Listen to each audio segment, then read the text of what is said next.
நான் ஒரு முதியோர் இல்லத்தில் வேலை செய்து வந்தேன். ஆனால் அந்த நாள் நான் கண்ட காட்சி என் ஆன்மாவையே உலுக்கிவிட்டது. கெஞ்சுதல்கள் மட்டுமே நிறைந்த கண்களுடன் இருந்த ஒரு வயதான தாய் தன் மகளின் காலில் விழுந்து, "மகளே, நான் பழைய சாப்பாட்டை கூட சாப்பிட்டு வாழ்ந்து கொள்வேன். என்னை மட்டும் உன்னுடன் வைத்துக்கொள்" என்று கேட்டுக்கொண்டிருந்தார். ஆனால் அந்த இரக்கமற்ற பிள்ளையோ அவரை தட்டிவிட்டு சென்று விட்டாள். அந்த தாய் விடியும் வரை விம்மி அழுது கொண்டிருந்தார். என்னால் இதை தாங்கிக் கொள்ள முடியவில்லை. அடுத்த நாள் அவளுக்கு புத்திமதி சொல்லலாம் என்று நான் அவள் மகளின் வீட்டிற்கு சென்றேன். ஆனால் கதவை தட்டியவுடன் அதுவாகவே திறந்து விட்டது. நான் உள்ளே நுழைந்தேன். அங்கே நான் கண்ட காட்சியானது என் ஆன்மாவையே நடுங்க செய்தது. என் காலடியில் இருந்த பூமி விலகி சென்று விட்டது. நான் வந்த வழியே திரும்பி வெளியே வந்தேன். கண்களில் கண்ணீரும் விவரிக்க முடியாத ஒரு பயமும் என் இதயத்தில் இருந்தது. நான் ஒரு அனாதை. ஆனால் இந்த அனாதை என்ற கரை எனக்கு சிறு வயதில் மட்டுமல்ல, இளமையிலும் கூட தொடர்ந்தது. என் தந்தை உயிருடன் இருந்தார்.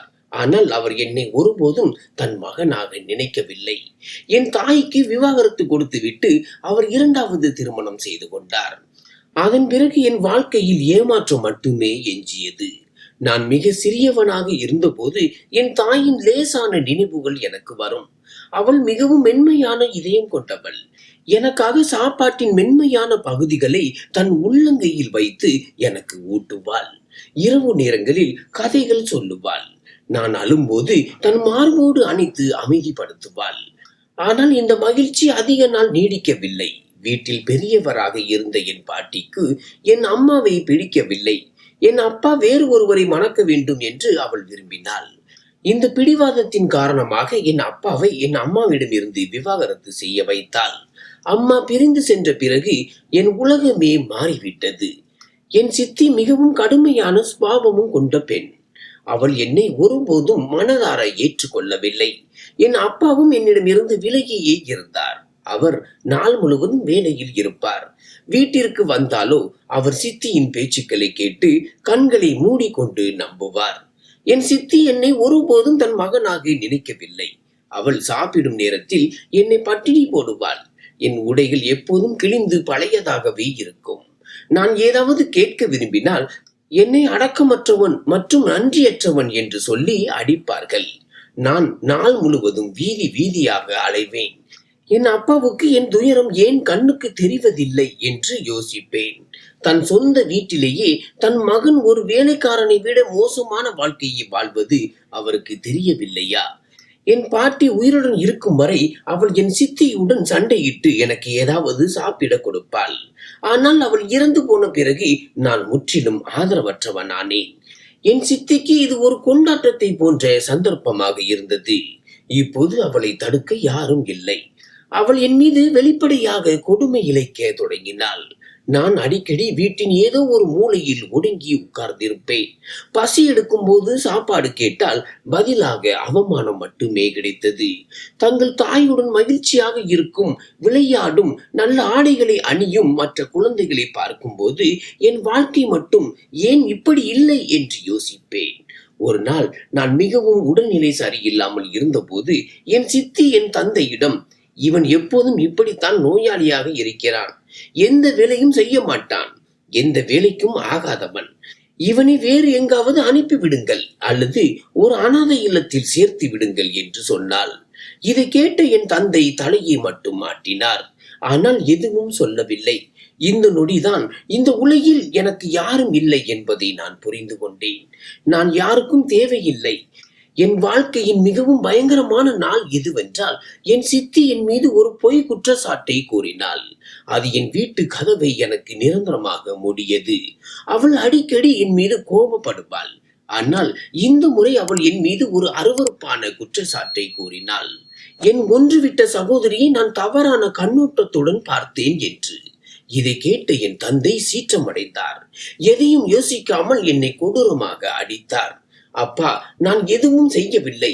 இதெல்லாம் பொய்" என்று நான் கத்திக் கொண்டே இருந்தேன். ஆனால் அவர் என் பேச்சை கேட்கவே இல்லை. என் சித்தி அழுவது போல் நாடகம் செய்தாள். என் அப்பா கோபத்தில் என்னை தள்ளி வீட்டிலிருந்து வெளியேற்றினார்.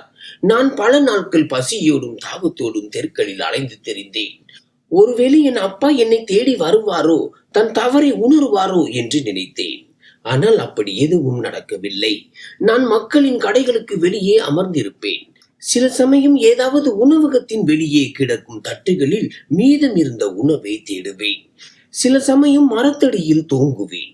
வாழ்க்கையின் மிக கடினமான நாட்களை கண்டேன்.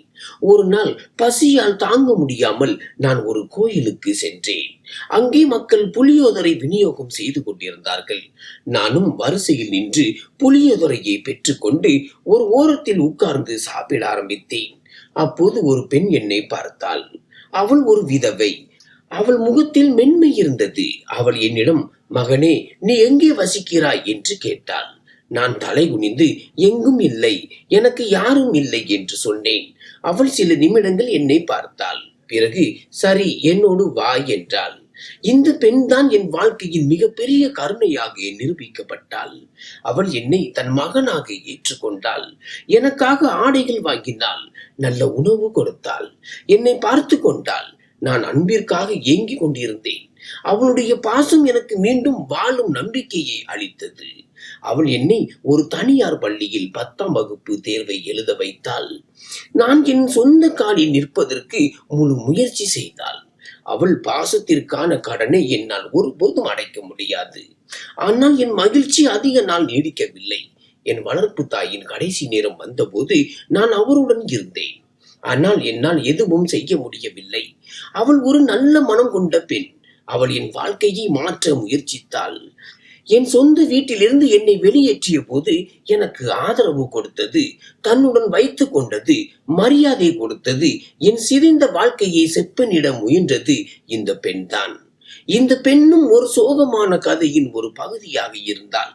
அவளது கணவர் ஒரு ஓய்வு பெற்ற நீதிபதி.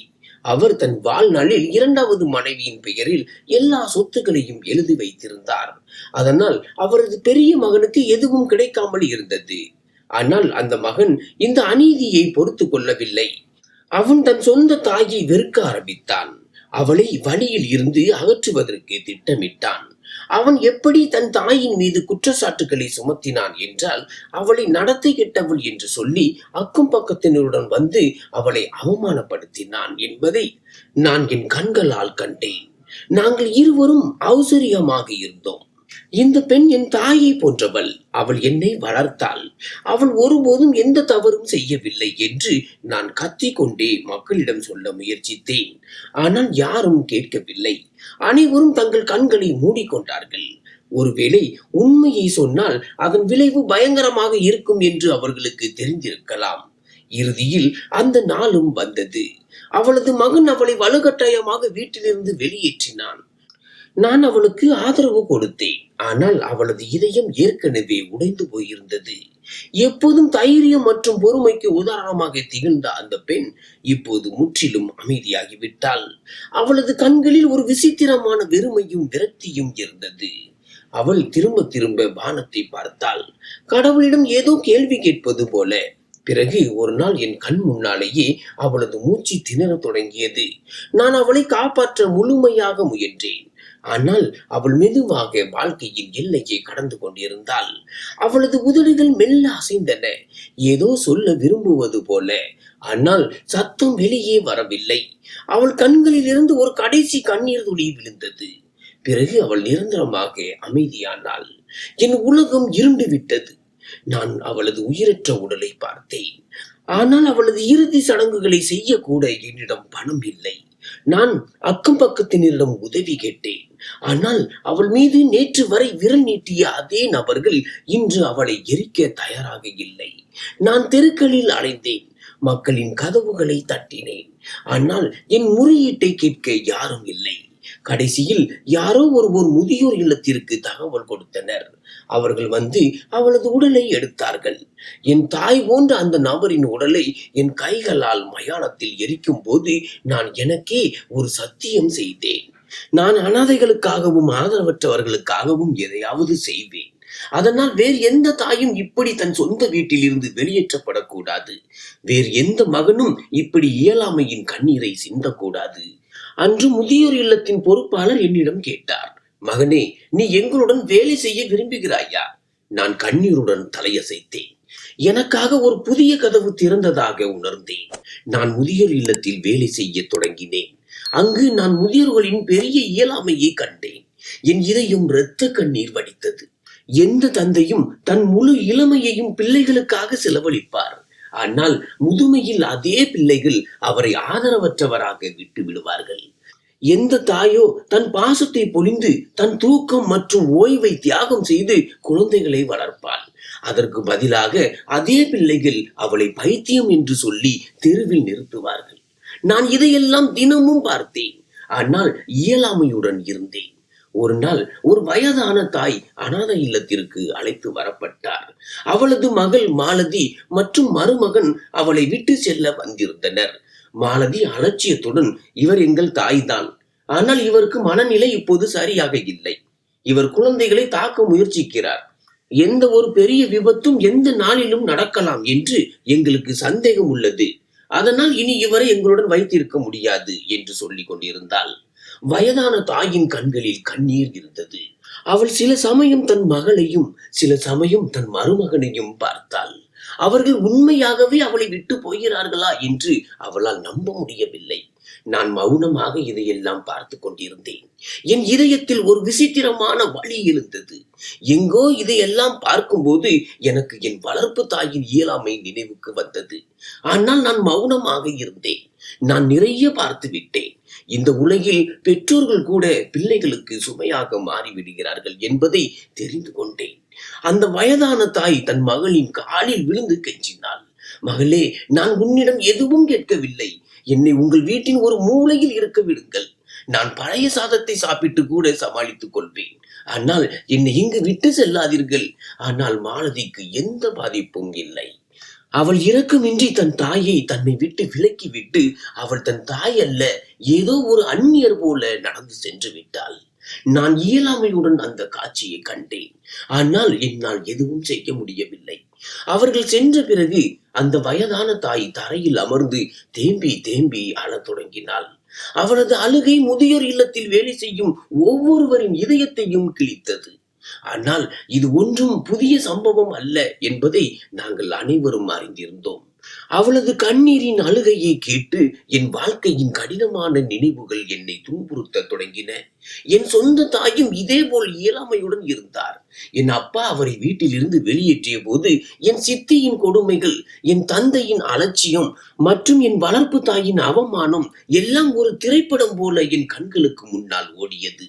நான் பலமுறை அந்த வயதான தாயை சாப்பிட சொன்னேன்.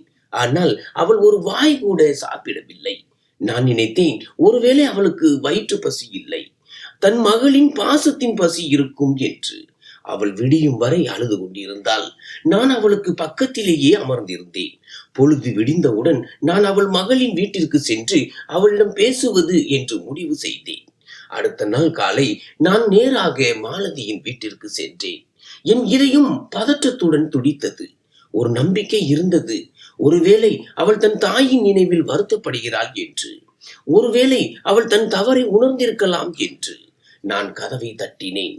ஆனால் ஆச்சரியப்படும் விதமாக கதவு தானாகவே மெதுவாக திறந்து கொண்டது. உள்ளே இருந்து சிரிப்பொலியும் கலகலப்பும் கேட்டது. நான் உள்ளே காலடி வைத்தபோது அங்கே ஒரு அதி அற்புதமான விருந்து நடந்து கொண்டிருப்பதை கண்டேன். மாலதியும் அவளது கணவரும் சிறந்த ஆடைகளை அணிந்து அலங்கரிக்கப்பட்டிருந்தனர். அவர்கள் முகங்கள் மகிழ்ச்சியுடன் பிரகாசித்தன. சுற்றிலும் விருந்தினர்கள் சிரித்து வேடிக்கை பார்ப்பதில் ஈடுபட்டிருந்தனர். மேஜைகளில் விதவிதமான சுவையான உணவுகள் வைக்கப்பட்டிருந்தன. எல்லா இடங்களிலும் மகிழ்ச்சியான சூழல் நிலவியது. இதையெல்லாம் பார்த்தபோது என் இதயம் யாரோ முஷ்டியில் பிடித்தது போல ஆனது. என் பதற்றம் அங்கும் இங்கும் அலைத்தது. அப்போது ஒரு வயதான வேலைக்காரன் அருகில் கடந்து சென்றான். நான் அவனை நிறுத்தி, இந்த விருந்து எதற்காக? மாலதியின் தாய் உண்மையிலேயே மனநிலை சரியில்லாமல் இருக்கிறாரா என்று கேட்டேன். என் கேள்விக்கு அவன் சோகமாக சிரித்து, இல்லை ஐயா, அம்மா முற்றிலும் நலமாகத்தான் இருக்கிறார். ஆனால் அவரது பிள்ளைகள் அவரை பட்டினி போட்டும் மருந்து கொடுக்காமலும் திரும்ப திரும்ப அவமானப்படுத்தியும் எந்த நிலைக்கு தள்ளி இருக்கிறார்களோ அதனால் மக்கள் அவரை பைத்தியம் என்று நினைக்கிறார்கள் என்று சொன்னான். அவர் பல முறை எங்களிடம் மறைந்து சாப்பாடு கேட்பார். ஆனால் மகள் மற்றும் மகன்களுக்கு பயந்து அவரால் அதிகமாக சாப்பிட முடியாது என்றான். இதை கேட்டவுடன் என் காலடியில் இருந்த பூமி விலகி சென்றது. நான் மௌனமாக திரும்பி வந்தேன். ஆனால் என் இதயத்தில் அந்த வயதான தாயை தனியாக விடமாட்டேன் என்று முடிவு செய்தேன். நான் மாலதியின் வீட்டிலிருந்து திரும்பிய போது என் இதயம் கனமாக இருந்தது. நான் முதியோர் இல்லத்திற்கு சென்று அந்த வயதான தாயை சந்தித்தேன். அவள் மௌனமாக ஒரு மூலையில் அமர்ந்திருந்தாள், யாரோ ஒருவருக்காக காத்திருப்பது போல. நான் அவளிடம் சென்று, அம்மா, உங்கள் மகள் உங்களை அழைத்து செல்ல வரமாட்டார். ஆனால் நீங்கள் விரும்பினால் நான் உங்களை ஏற்றுக்கொள்ள முடியும் என்று சொன்னேன். நான் ஏதோ விசித்திரமாக சொல்லிவிட்டது போல அவள் அதிர்ச்சியடைந்து என்னை பார்த்தாள். நான் அவளது பலவீனமான கைகளை பிடித்து, நான் உங்களை அம்மா என்று அழைக்கலாமா என்று கேட்டேன். இதை கேட்டதும் அவளது கண்களில் கண்ணீர் வந்தது. அவள் நடுங்கும் கைகளால் என் தலையில் கை வைத்து, மகனே, என் முழு வாழ்க்கையையும் என் பிள்ளைகளுக்காக கழித்தேன். ஆனால் அவர்களே என்னை விட்டு சென்று விட்டார்கள். நீ என்னை அம்மா என்று அழைத்தால் ஒருவேளை நான் தனியாக இல்லை என்று என் இதயம் நம்பும் என்றாள். அன்று முதல் அவளை என் வீட்டிற்கு அழைத்து செல்ல முடிவு செய்தேன். நான் அவளது சிகிச்சைக்காக ஒரு நல்ல மருத்துவரை தொடர்பு கொண்டேன். அவளுக்கு மருந்துகள் வாங்கி கொடுத்தேன். அவளது ஆரோக்கியத்தில் சிறப்பு கவனம் செலுத்தினேன். எல்லாவற்றுக்கும் மேலாக அவளது சொந்த பிள்ளைகள் மறுத்த மரியாதையை நான் அவளுக்கு கொடுத்தேன். மெதுவாக அவளது நிலைமை மேம்பட தொடங்கியது. அவளது முகத்தில் புதிய வாழ்க்கையின் பிரகாசம் தெரிந்தது. என் வாழ்க்கையை முழுமையாக்க நான் இன்னொரு அடியை எடுத்து வைத்தேன். நான் சகுந்தலா மேடத்திடம் அவரது மகள் உறவை கேட்டேன். அவள் திருமணத்திற்கு பிறகு வாழ்க்கையின் மகிழ்ச்சியை மீண்டும் இழந்திருந்தாள். அவள் ஒரு நல்ல இதயம் கொண்ட பெண் என்றும் என் நோக்கத்தில் எனக்கு ஆதரவளிப்பாள் என்றும் எனக்கு தெரியும். திருமணத்திற்கு பிறகு என் மனைவியும் என் இந்த நோக்கத்தின் ஒரு பகுதியாக ஆனாள். நாங்கள் முடிவு செய்தோம், நாங்கள் எங்கள் சிறிய உலகை மட்டும் உருவாக்க மாட்டோம். ஆனால் தங்கள் பிள்ளைகளால் நிராகரிக்கப்பட்ட அந்த ஆதரவற்ற முதியவர்களுக்கும் ஆதரவு கொடுப்போம். வேறு எங்கும் அடைக்கலம் காண முடியாத முதியவர்களுக்காக என் வீட்டின் கதவுகள் எப்போதும் திறந்திருந்தன. எங்கள் வாழ்க்கையின் ஒரே நோக்கம் அவர்களுக்கு தகுதியான மரியாதையையும் அன்பையும் அவர்களுக்கு கொடுப்பதுதான். காலப்போக்கில் எங்கள் வீடு ஒரு அடைக்கல இல்லமாக மாறிக்கொண்டிருந்தது. நானும் என் மனைவியும் ஒரு விதியை உருவாக்கினோம். ஒவ்வொரு வாரமும் முதியோர் இல்லத்தில் இருந்து சில ஆதரவற்ற முதியவர்களை எங்கள் வீட்டிற்கு அழைத்து வருவது.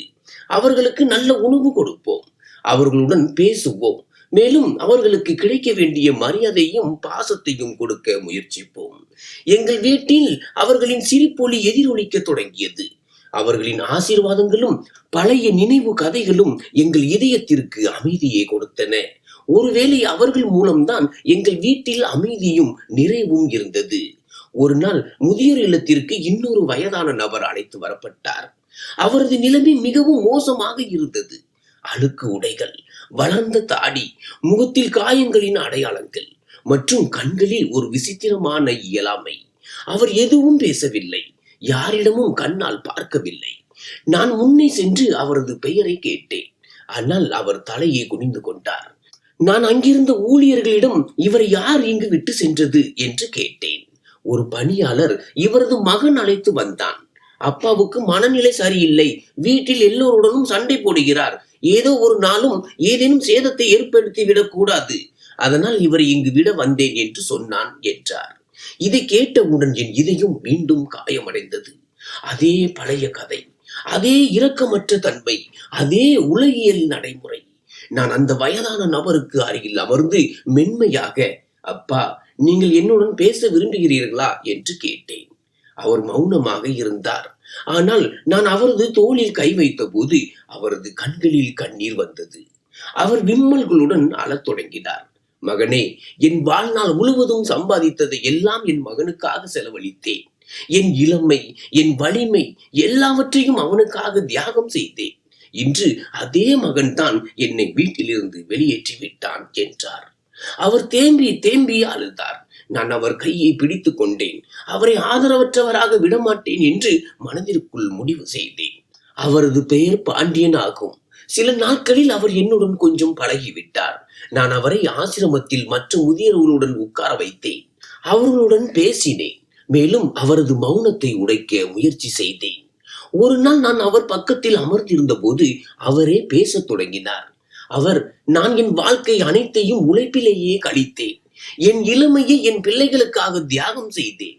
என் மகனுக்கு சிறந்த கல்வியை அளித்தேன். நல்ல ஆடைகளை அணிவித்தேன். அவனது ஒவ்வொரு ஆசையையும் பூர்த்தி செய்தேன். அவன் பெரியவனான போது என் சம்பாத்தியம் ஏதோ ஒரு நல்ல காரியத்திற்காக பயன்பட வேண்டும் என்று நினைத்தேன். நான் என் சொத்துக்களை ஆதரவற்ற குழந்தைகளின் பெயரில் எழுதி வைத்தேன். அவர் சற்று நிறுத்தி ஏதோ இன்னும் சொல்ல விரும்புவது போல என்னை பார்த்தார். ஆனால் வார்த்தைகள் வரவில்லை. நான் அமைதியாக கேட்டுக்கொண்டிருந்தேன். என் மகனுக்கு இந்த விஷயம் தெரிந்த போது அவன் கோபத்துடன் என்னிடம் நான் அவரது உரிமையில் கொள்ளையடித்து விட்டதாக சொன்னான். நான் அவனுக்கு புரிய வைக்க முயன்றேன்.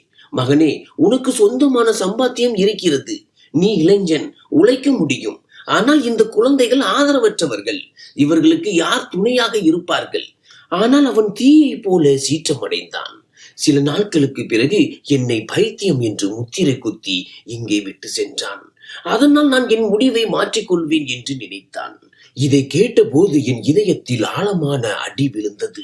தன் முழு வாழ்க்கையையும் தன் மகனுக்காக செலவழித்த ஒரு தந்தை தன் சொத்தை ஒரு நல்ல காரியத்திற்காக கொடுத்த போது மகன் அவருக்கு எதிரியாகிவிட்டான். நான் பாண்டியன் ஐயாவை தேற்ற முயன்றேன். அவர் தனியாக இல்லை என்று அவருக்கு ஆறுதல் அளித்தேன். ஆனால் எந்த பிள்ளைகளுக்காக அவர் எதையெல்லாம் செய்தாரோ அவர்களின் அலட்சியத்தின் வலி அவரை உள்ளுக்குள் தின்று கொண்டிருக்கிறது என்று எனக்கு தெரியும். சில மாதங்கள் இப்படியே கழிந்தன. நான் அடிக்கடி அவர் அருகில் அமர்ந்து அவரிடம் பேசுவேன். அவரது நலன் விசாரிப்பேன். அவர் என்னை தன் மகனாக நினைக்க தொடங்கிவிட்டார். நானும் அவரை என் தந்தையை போலவே மதிக்க தொடங்கினேன். ஆனால் காலத்தின் ஓட்டத்தை யாரால் தடுக்க முடியும்? ஒரு நாள் நான் அவரது அறைக்கு சென்ற போது அவர் அமைதியாக படுத்திருந்தார். நான் அவரை அழைத்தேன். ஆனால் அவர் அசையவில்லை. நான் அவர் கையை தொட்ட போது அவர் இந்த உலகை விட்டு சென்று விட்டார் என்பதை உணர்ந்தேன். என் கண்களில் கண்ணீர் வந்தது. இன்னொரு தந்தையும் தன் பிள்ளையின் துரோக சுமையை தாங்கிக் கொண்டு இந்த உலகை விட்டு சென்று விட்டார். நான் ஒரு மகன் செய்ய வேண்டிய அத்தனை ஏற்பாடுகளையும் அவருக்கு செய்தேன்.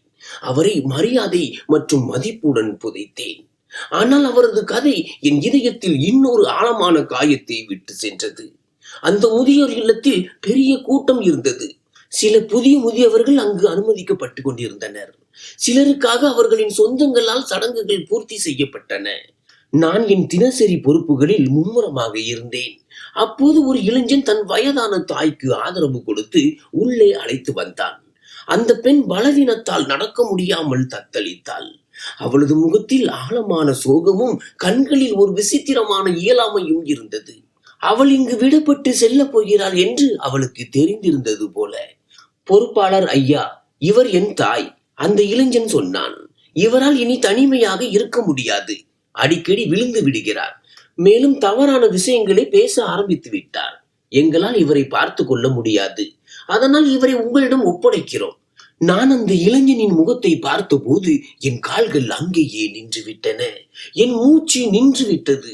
ஆச்சரியத்துடன் நான் அவனை பார்த்து கொண்டிருந்தேன். இவன் என் சித்தி மகன், என்னுடைய தம்பி. யாரால் என் தந்தையின் அடிகளை நான் வாங்கினேனோ, யாருக்காக நான் ஒவ்வொரு கஷ்டத்தையும் சகித்து கொண்டேனோ, அதே தம்பி இன்று தன் சொந்த தாயை இங்கே விட்டு செல்ல வந்திருந்தான். என் பார்வை அந்த வயதான பெண்மணியின் மீது பட்டது. என் தாயின் இடத்தை பிடித்தது இவள்தான். என் சித்தி என் மீது கொடுமைகள் செய்தவள். இருந்தாலும் நான் அவளை தாயாக மதித்தேன். இன்று அதே பெண்மணி இயலாமையுடன் நின்றிருந்தார்.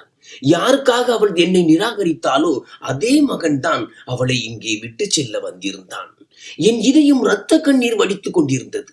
நான் வாழ்க்கையில் பல இரக்கமற்ற பிள்ளைகளை பார்த்திருந்தேன். ஆனால் இன்று என் சொந்த வாழ்க்கையின் மிகப்பெரிய சோகமான காட்சியை கண்டு கொண்டிருந்தேன். நான் என் சித்தி மகனின் கையை பிடித்து கடுமையாக தடுத்தேன். உனக்கு வெட்கமாக இல்லையா? இவர்தான் உன்னை வளர்த்து ஆளாக்கிய தாய். இன்று நீ அவரை இந்த நிலையில் விட்டுவிட்டு போகிறாய். என் குரல் கோபத்தால் நடுங்கிக் கொண்டிருந்தது. ஆனால் அவன் அலட்சியத்துடன் என் கையை உதறிவிட்டு பின்வாங்கினான். பார்வினை அண்ணா, அவன் கிண்டலான புன்னகையுடன் சொன்னான். நான் இங்கு எந்த விவாதமும் செய்ய வரவில்லை. நாங்கள் இவருக்கு ஏற்கனவே நிறைய சேவை செய்து விட்டோம். ஆனால் இப்போது இவரது மனநிலை சரியில்லை. நான் என் முடிவை எடுத்து விட்டேன். நீ என்னை தடுக்க முடியாது. நான் இயலாமையுடன் என் சித்தியை பார்த்தேன். அவள் மௌனமாக நின்றிருந்தாள், எதையுமே கேட்காதது போல. நான் மெதுவாக, அம்மா, நான் உங்களை என்னுடன் அழைத்து செல்கிறேன். உங்களை இந்த மாதிரி தனிமையில் விட முடியாது என்று சொன்னேன். அவள் அதிர்ச்சியடைந்து என்னை பார்த்தாள். ஏதோ ஒரு அந்நியர் முன் நிற்பது போல. பிறகு பயந்த குரலில் பேசினாள். நீ யார்? இதை கேட்டபோது என் இதயம் யாரோ முஷ்டியில் பிடித்தது போல ஆனது. அம்மா, நான் வினய், உங்கள் பெரிய மகன். நான் கண்ணீருடன் சொன்னேன். ஆனால் அவள் பின்வாங்கினாள். இல்லை, என் மகன் இறந்து விட்டான்.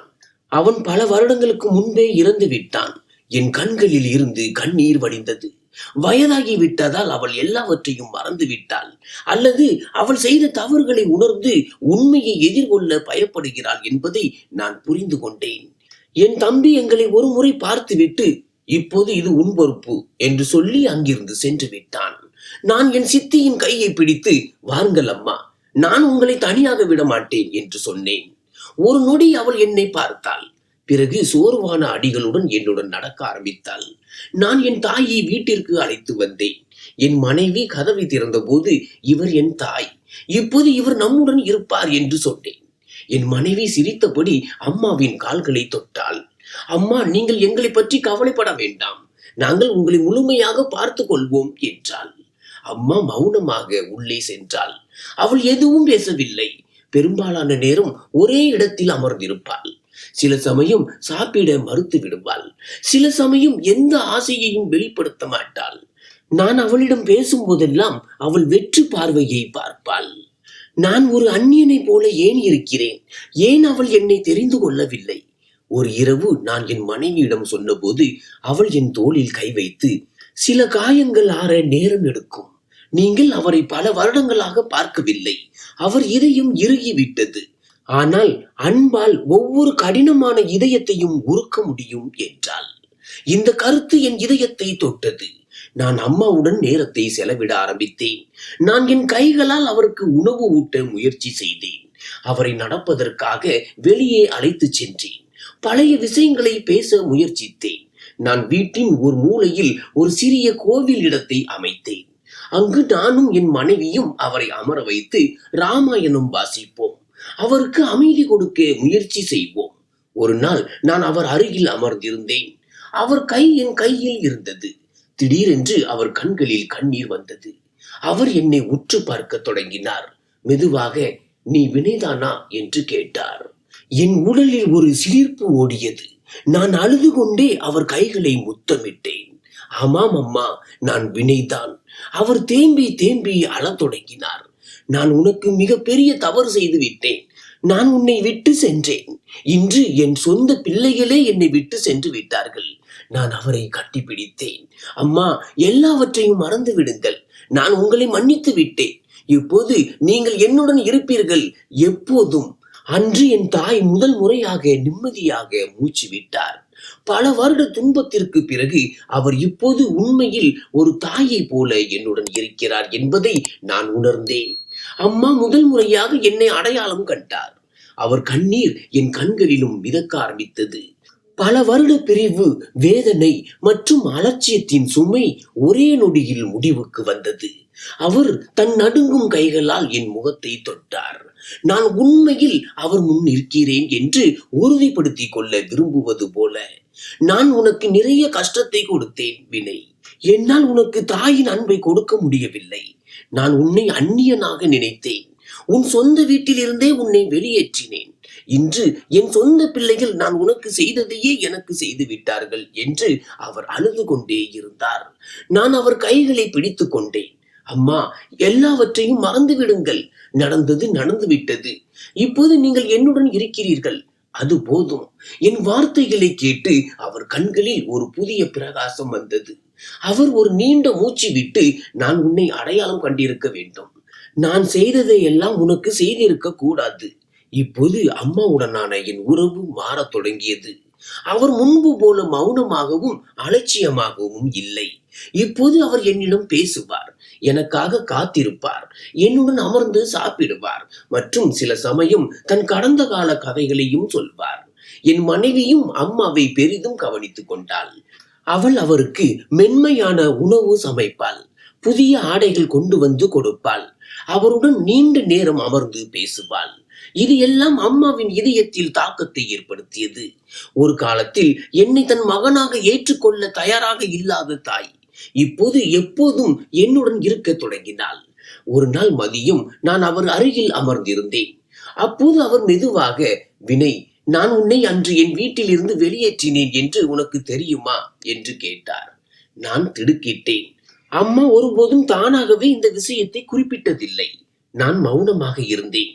அவர் தன் பேச்சை தொடர்ந்தார். "உன் பாட்டி எப்போதும் என்னை வெறுத்தார்.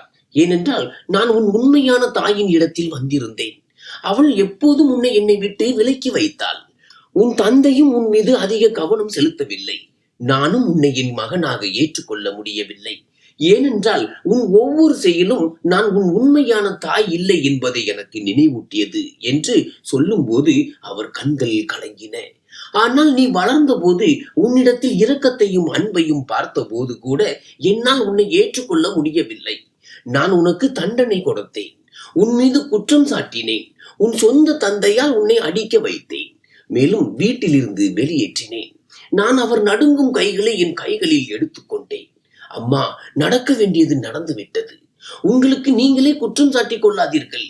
அவர் என்னை பார்த்தார். முதல் முறையாக அவர் கண்களில் தாயின் பாசத்தின் பிரகாசம் இருந்தது. மறுபுறம் என் சித்தி மகன் தன் வாழ்க்கையின் தேர்வில் மிகவும் மோசமாக தோற்றுக் கொண்டிருந்தான். அவன் தன் தாயை முதியோர் இல்லத்தில் விட்டது முதல் அவன் வாழ்க்கையில் சிக்கல்கள் அதிகரித்துக் கொண்டே இருந்தன. தொழிலில் நஷ்டம், உறவினர்களிடமிருந்து கடன் வாங்குதல், தனிமை, மேலும் அவனது சொந்த மனைவி மற்றும் குழந்தைகளும் அவனிடமிருந்து விலகி சென்றனர். ஒரு நாள் எனக்கு தெரிந்த ஒருவர் என்னிடம், "அவன் கடன் சுமையில் மூழ்கிவிட்டான் என்றும் அவனது மனைவி அவனை விட்டு சென்று விட்டாள் என்றும் சொன்னார்." நான் அமைதியாக கேட்டுக்கொண்டிருந்தேன். ஏனென்றால் இயற்கையின் முடிவுகள் மாறாதவை என்று எனக்கு தெரியும். தன் தாய்க்கு துரோகம் செய்யக்கூடிய ஒரு மனிதன் உலகில் யாருக்கும் உண்மையாக இருக்க முடியாது. அன்று இரவு நான் அம்மா அருகில் அமர்ந்திருந்த போது அவர் மெதுவாக, "சில சமயம் எதை விதைக்கிறோமோ அதையே அறுவடை செய்ய வேண்டியிருக்கும்" என்றார். அவர் தொடர்ந்து, "நான் உன்னை ஆதரவற்றவனாக விட்டு சென்றேன். இன்று என் சொந்த மகன் என்னை தனியாக விட்டு சென்று விட்டான்" என்றார். நான் அவர் கைகளை பிடித்து, "ஆனால் அம்மா, இயற்கை நமக்கு இன்னொரு வாய்ப்பு கொடுத்திருக்கிறது. இப்போது நீங்கள் தனிமையில் இல்லை, நான் இருக்கிறேன் அல்லவா?" அம்மா முழுவதுமாக மாறிவிட்டார். அவர் அடிக்கடி ஆசிரமத்தின் மற்ற முதியவர்கள் அருகில் செல்வார். அவர்களிடம் பேசுவார், ஆறுதல் அளிப்பார் மற்றும் அவர்களின் துக்கங்களை பகிர்ந்து கொள்ள முயற்சிப்பார். அவர் இப்போது முன்பு போல சோகமாக இல்லை என்று நான் உணர்ந்தேன். மாறாக அவர் தன் கடந்த காலத்தை ஈடு செய்வதற்கான ஒரு வாய்ப்பு அவருக்கு கிடைத்திருந்தது. ஒரு நாள் நான் ஆசிரமத்தில் வேலை செய்து கொண்டிருந்த போது என் மனைவி என்னிடம் வந்து, "அத்தை சில அனாதை குழந்தைகளுக்கு ஆடைகள் மற்றும் உணவு ஏற்பாடு செய்ய விரும்புவதாக சொன்னார். அவர் தன் கைகளால் ஏதாவது நல்லது செய்ய விரும்புகிறார்" என்றாள். இதை கேட்டபோது நான் ஆச்சரியமடைந்தேன். ஒரு காலத்தில் தன் துன்பங்களை பற்றி மட்டுமே நினைத்துக் கொண்டிருந்த இந்த தாய் இன்று மற்றவர்களின் நன்மையை பற்றி யோசித்துக் கொண்டிருந்தார். நான் சிரித்துக் கொண்டே, "நிச்சயமாக, நாளைக்கே அந்த குழந்தைகளுக்கு ஏதாவது நல்லது செய்வோம்" என்றேன். அடுத்த நாள் நாங்கள் ஆசிரமத்தில் ஒரு சிறிய நிகழ்ச்சியை நடத்தினோம். அதில் அந்த குழந்தைகள் அழைக்கப்பட்டனர். அம்மா தானாகவே அவர்களுக்கு உணவு ஊட்டினார். அவர்களிடம் அன்புடன் பேசினார் மற்றும் அவர்களுடன் நேரத்தை செலவிட்டார். அவர் கண்களில் ஒரு வித்தியாசமான மகிழ்ச்சியை நான் கண்டேன். மாலையில் நாங்கள் வீடு திரும்பிய போது அம்மா சோர்வாக இருந்தார். ஆனால் அவர் முகத்தில் அமைதி தெரிந்தது. அவர் என்னை அருகில் அழைத்து, "வினய், இன்றுதான் நான் வாழ்க்கையில் ஏதோ நல்லது செய்ததாக முதல் முறையாக உணர்கிறேன். என் மீதி வாழ்க்கையும் இப்படிப்பட்ட ஆதரவற்ற மற்றும் தேவைப்படுபவர்களிடையே கழிய வேண்டும் என்று நான் விரும்புகிறேன்" என்றார். நான் அவர் கைகளை பிடித்து, "அம்மா, உங்கள் இதயத்தின் ஒளி உங்களை மாற்றிவிட்டது. இந்த மாற்றத்தின் ஒரு பகுதியாக நான் இருப்பதில் மகிழ்ச்சி அடைகிறேன்" என்றேன். அன்று எந்த மனிதனும் முழுவதுமாக மோசமானவன் அல்ல என்பதை நான் உணர்ந்தேன்.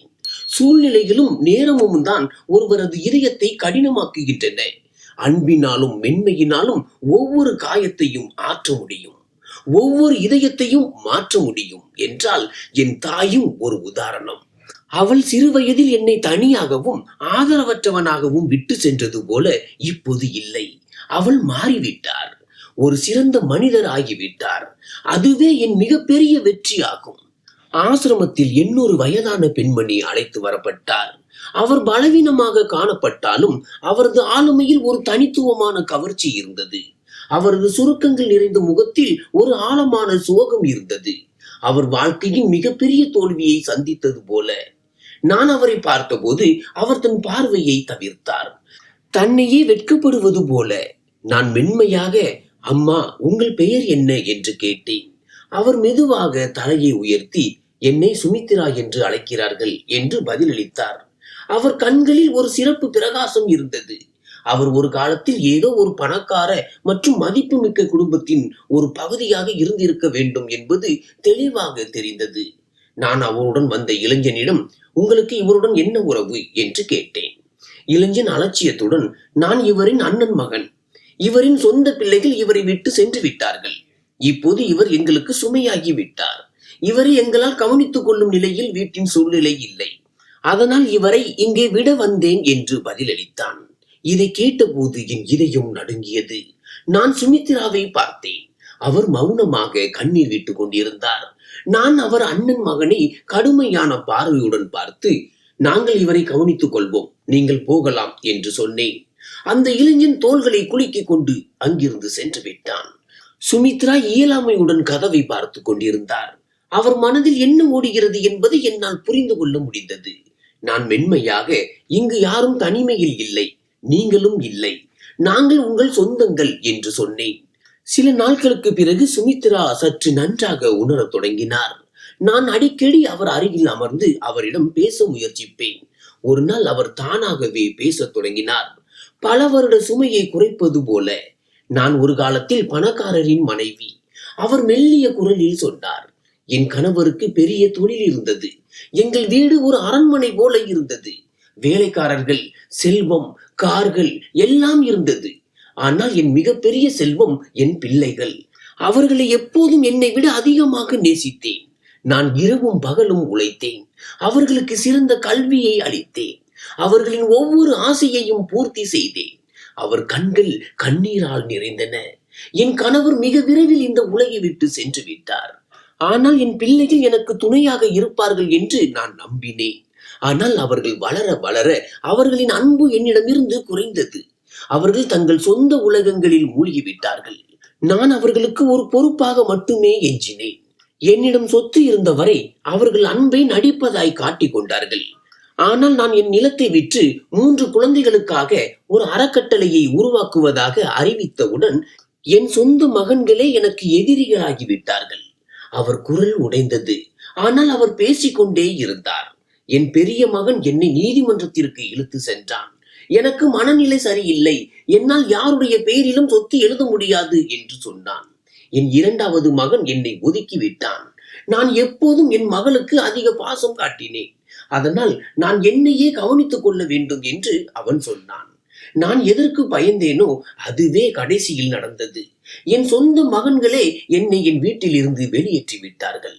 பிறகு என் அண்ணன் மகன் என் மீது இரக்கம் கொண்டு என்னை இங்கே விட்டு சென்றான். நான் அமைதியாக அவர் பேச்சை கேட்டுக் கொண்டிருந்தேன். தன் பிள்ளைகளுக்காக எல்லாவற்றையும் தியாகம் செய்யக்கூடிய ஒரு தாய் இன்று அதே பிள்ளைகளுக்கு ஒரு சுமையாக மாறியிருந்தார். உலகில் மிக மோசமான அநீதி பிள்ளைகள் தங்கள் பெற்றோருடன் துரோகம் செய்வதுதான் என்பதை நான் உணர்ந்தேன்.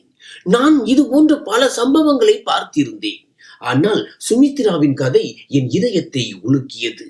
நான் அவர் கையை பிடித்து, அம்மா, இங்கே உங்களுக்கு உங்கள் சொந்தங்கள் கொடுக்க தவறிய மரியாதையும் அன்பும் கிடைக்கும் என்று சொன்னேன்.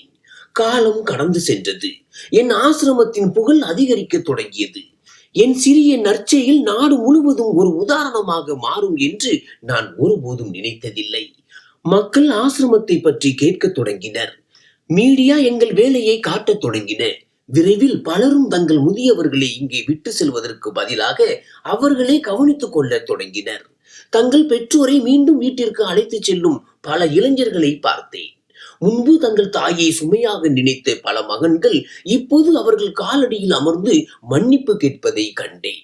இதை பார்த்தபோது என் இதயம் மகிழ்ச்சியால் நிரம்பியது. இப்போது என் ஆசிரமத்திற்கு உண்மையிலேயே ஆதரவற்ற முதியவர்கள் மட்டுமே வந்தனர். அவர்களுக்காக நான் சாத்தியமான அனைத்து வசதிகளையும் ஏற்பாடு செய்திருந்தேன். இதுதான் என் மிகப்பெரிய வெற்றி.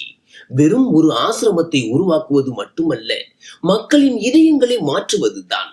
காலம் யாருக்காகவும் நிற்பதில்லை. என் வாழ்க்கையும் வேகமாக சென்று கொண்டிருந்தது. நான் ஒரு காலத்தில் தெருக்களில் அலைந்த யாராவது என்னை ஏற்றுக்கொள்ள மாட்டார்களா என்று கதவுகளை தட்டிய சொந்தங்களின் அலட்சியத்திற்கு பலியான அதே வினைதான். ஆனால் இன்று எல்லாமே என்னிடம் இருந்தது. நான் என் வாழ்க்கையை நன்மை, அன்பு மற்றும் சேவைக்காக செலவழித்தேன். இப்போது முதுமையில் அமைதியை உணர்ந்தேன். இப்போது என் பெரும்பாலான நேரம் பிரார்த்தனையிலும் மற்றும் நான் எப்போதும் அரவணைத்த அந்த முதியவர்களுடன் அமர்ந்திருப்பதிலும் கழிந்தது. நான் ஆசிரமத்தின் அறைகளுக்கு செல்வேன். முதியவர்கள் அருகில் அமர்ந்து அவர்கள் பேச்சை கேட்பேன். அவர்கள் துக்கங்களை பகிர்ந்து கொள்வேன். மேலும் அவர்கள் தனிமையில் இல்லை என்பதை உணர வைப்பேன். அவர்களுடன் நேரத்தை செலவிடுவது எனக்கு பிடித்திருந்தது. ஏனென்றால் இவர்கள்தான் ஒரு காலத்தில் தங்கள் வீடுகளில் மதிக்கப்பட்டவர்கள். ஆனால் அவர்கள் சொந்த பிள்ளைகளால் புறக்கணிக்கப்பட்டவர்கள் என்று எனக்கு தெரியும். என் சொந்த பிள்ளைகள் இப்போது வளர்ந்து விட்டார்கள். அவர்கள் மீது எனக்கு பெருமை இருந்தது. ஒரு உண்மையான மனிதனுக்கு கொடுக்கப்பட வேண்டிய வளர்ப்பை அவர்களுக்கு கொடுத்தேன். முதியவர்களும் ஆதரவற்றவர்களும் நம் பொறுப்பு என்றும், இந்த உலகில் மிகப்பெரிய செல்வம் ஒருவருக்கு எளிமையை உண்டாக்குவதுதான் என்றும் அவர்களுக்கு கற்றுக் கொடுத்தேன். என் மகனும் மகளும் என் ஆசிரமத்தின் பணியை முன்னெடுத்து செல்ல என்னுடன் நின்றனர். அவர்கள் என்னுடன் ஆதரவற்ற முதியவர்களுக்கு சேவை செய்வதில் மும்முரமாக இருந்தனர். அவர்கள் அவர்களின் உணவு, மருந்துகள் மற்றும் தேவைகளை கவனித்துக் கொண்டனர். என் மனைவியும் எப்போதும் என்னுடன் இருந்தாள். இந்த வேலைதான் எனக்கு எல்லாம் என்று அவள் அறிந்திருந்தாள். அவள் எப்போதும் என் ஊக்கத்தை அதிகரித்துக் கொண்டே இருந்தாள். ஒரு நாள் நான் என் அறையில் அமர்ந்திருந்தேன். கடந்த கால நினைவுகளில் மூழ்கியிருந்தேன். என் கண்கள் சுவரில் நிலைத்திருந்தன. மேலும் நான் அனுபவித்த அந்த கடினமான தருணங்களை என் இதயம் மீண்டும் நினைவுபடுத்தியது. என் மனைவி என் அருகில் வந்து, நீங்கள் இன்று சற்று அதிகமாகவே அமைதியாக தெரிகிறீர்கள், எல்லாம் சரியா என்று கேட்டாள். நான் ஒரு ஆழ்ந்த மூச்சு விட்டு சிரித்தேன். வாழ்க்கை பயணத்தை நினைத்துக் கொண்டிருக்கிறேன். எப்படிப்பட்ட காட்சிகளை கடந்து இங்கு வந்தேன். ஒரு காலத்தில் நான் தனிமையில் இருந்தேன், ஆதரவற்று இருந்தேன். ஆனால் இன்று ஒரு குடும்பம் என்னுடன் இருக்கிறது. என்னிடம் அன்பு இருக்கிறது, மரியாதை இருக்கிறது. எல்லாவற்றிற்கும் மேலாக நான் எப்போதும் ஏங்கிய அந்த அமைதி இருக்கிறது. என் மனைவியும் என் பேச்சை கேட்டு சிரித்தாள். கடவுள் உங்கள் நன்மைகளுக்கு பலன் அளித்துள்ளார். நீங்கள் எதை விதைத்தீர்களோ அதையே இன்று அறுவடை செய்கிறீர்கள். என்னை சுற்றிலும் நான் என் பிள்ளைகளைப் போல அரவணைத்த அதே முதியவர்கள் அமர்ந்திருந்தனர். முதியவர்கள் என்னை தங்கள் ஆதரவாக கருதும், மக்கள் என் மீது நம்பிக்கை வைக்கும், மேலும் நான் யாருக்காவது உதவ முடியும் என்ற இந்த நிலையை என்னால் அடைய முடியும் என்று நான் ஒருபோதும் நினைத்ததில்லை. ஆசிரமத்தில் வாழும் அந்த முதியவர்களை பார்த்தேன். சிலரது கண்களில் அன்பு இருந்தது, சிலரில் பாசம் இருந்தது, சிலரில் சூழ்நிலை உருவாக்கிய இயலாமை இருந்தது. ஆனால் அவர்கள் அனைவரிடமும் ஒரே ஒரு விஷயம் பொதுவாக இருந்தது, நன்றி உணர்வு. அவர்கள் எல்லோரும் எனக்காக பிரார்த்தனை செய்து கொண்டிருந்தார்கள். இந்த பிரார்த்தனைகள் தான் என் உண்மையான செல்வம். என் உடல்நிலை நாளுக்கு நாள் பலவீனம் அடைந்து கொண்டிருந்தது. ஆனால் என் இதயத்தில் அமைதி இருந்தது. நான் என் வாழ்க்கையில் எதை இழந்தேனோ அது எல்லாம் கடவுள் ஏதோ ஒரு வடிவத்தில் எனக்கு திரும்ப கொடுத்து விட்டார். என் மனைவி என் அருகில் இருந்தால், என் பிள்ளைகள் என்னுடன் நின்றனர். மேலும் நான் அரவணைத்த அந்த ஆதரவற்ற முதியவர்கள் என் வாழ்க்கையின் மிகவும் விலைமதிப்பற்ற ஆதரவாக மாறிவிட்டார்கள். ஒரு நாள் நான் என் அறையில் அமர்ந்திருந்த போது என் மூத்த மகன் வந்து, அப்பா, நாங்கள் ஆசிரமத்திற்காக ஒரு புதிய இடத்தை எடுத்துள்ளோம். இப்போது நாங்கள் அதிக முதியவர்களுக்கு ஆதரவு கொடுக்க முடியும் என்று சொன்னான். இதை கேட்டபோது என் கண்களில் மகிழ்ச்சி கண்ணீர் வந்தது. நான் பலவீனமான குரலில் சொன்னேன், மகனே, என் வாழ்க்கையின் நோக்கத்தை நீ ஏற்றுக்கொண்டதில் எனக்கு மகிழ்ச்சி. இந்த ஆசிரமம் வெறும் ஒரு இடமாக இருக்கக்கூடாது, ஆனால் ஒருபோதும் அணையாத ஒளியின் விளக்காக இருக்க வேண்டும் என்பதே என் கனவு. என் மனைவி சிரித்து கொண்டே, இந்த விளக்கு எப்போதும் எரிந்து கொண்டிருக்கும், ஏனென்றால் நீங்கள் அதை நன்மைகளின் எண்ணெயால் ஏற்றியுள்ளீர்கள் என்றாள். நான் என் கண்களை மூடி ஆழ்ந்த மூச்சு எடுத்தேன்.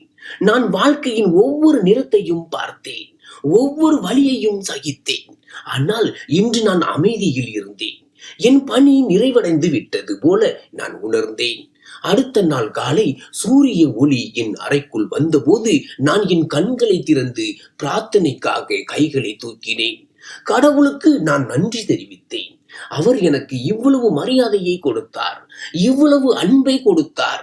மேலும் என் வாழ்க்கைக்கு பிறகும் உயிரோடு இருக்கும் ஒரு நோக்கத்தை கொடுத்தார். நான் பலவீனமாகி இருந்தேன், ஆனால் நான் இறக்கவில்லை. ஒவ்வொரு நாளும் எனக்காக எழும் அந்த பிரார்த்தனைகளில் நான் உயிரோடு இருந்தேன். நான் நம்பிக்கையின் ஒளியை ஏற்றிய அந்த முதியவர்களின் கண்களில் நான் உயிரோடு இருந்தேன். நான் தொடங்கிய அந்த பணியில் நான் உயிரோடு இருந்தேன். வாழ்க்கை என்னை உடைக்க மிகவும் முயற்சித்தது. ஆனால் அன்பு மற்றும் நன்மைகளின் பாதையில் நடப்பவன் ஒருபோதும் இறக்க மாட்டான் என்பதை நான் நிரூபித்தேன். நான் என் பிள்ளைகளின் முகங்களில் புன்னகையை பார்த்து கொண்டிருந்தேன். மேலும் என் கதை இன்னும் முடிவடையவில்லை. இது ஒரு புதிய ஆரம்பம் தான் என்று எனக்கு தெரியும். எனவே நண்பர்களே, இதுதான் இன்றைய கதை. இந்த கதையை பற்றிய உங்கள் கருத்து என்ன என்பதை கருத்து பெட்டியில் நிச்சயம் சொல்லுங்கள். நன்றி.